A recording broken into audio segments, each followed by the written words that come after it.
नमस्कार मित्रांनो, जय जिजाऊ जय शिवराय। मित्रांनो, आज 6 जून 2026 म्हणजे छत्रपती शिवाजी महाराजांचा 353वा शिवराज्याभिषेक दिन। मित्रांनो, जगाला हेवा वाटेल असं हिंदवी स्वराज्य निर्माण करणारा आपला राजा 6 जून 1674 रोजी सिंहासनावरती बसला आणि 12 बलुतेदार 18 पगड जातींचा एक राजा महाराष्ट्राला मिळाला।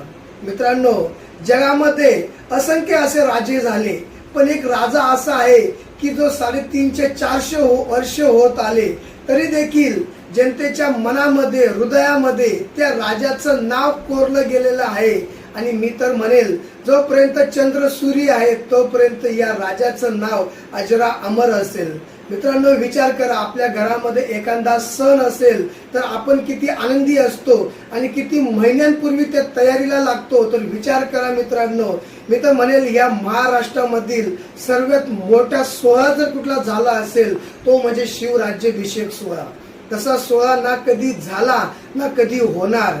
विचार करा मित्रांनो, अनेक वर्षांच्या मोगलांच्या या गुलामगिरीमध्ये अंधारामध्ये पडलेला हा महाराष्ट्र, ज्या महाराष्ट्राला स्वाभिमानाच्या जी काही स्वाभिमान असतो तो जागृत करून दिला असा हा राजा।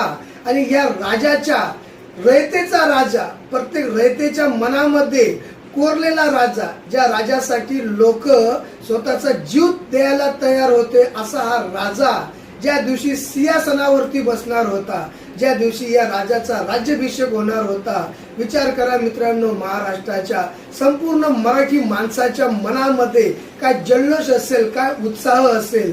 आज इतक्या वर्षानंतर ज्यावेळेस आपण रायगडावरती जो शिवराज्याभिषेक दिन साजरा होतो त्या दिवशी प्रत्येकाच्या अंगावरती एक नवा जल्लोष उत्साह असतो। तर विचार करा, त्या 350 वर्षापूर्वी समक्ष राजा ज्यावेळेस सिंहासनावरती बसत असेल त्यावेळी जनतेच्या मनामध्ये त्यांची ऊर किती भरून आलेली असेल, त्यांच्यामध्ये किती उत्साह असेल।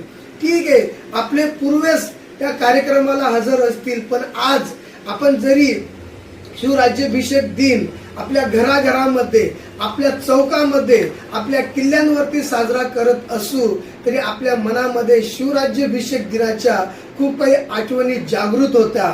आणि या 353व्या शिवराज्याभिषेक दिनाच्या सर्व शिवभक्तांना हार्दिक शुभेच्छा। जय शिव।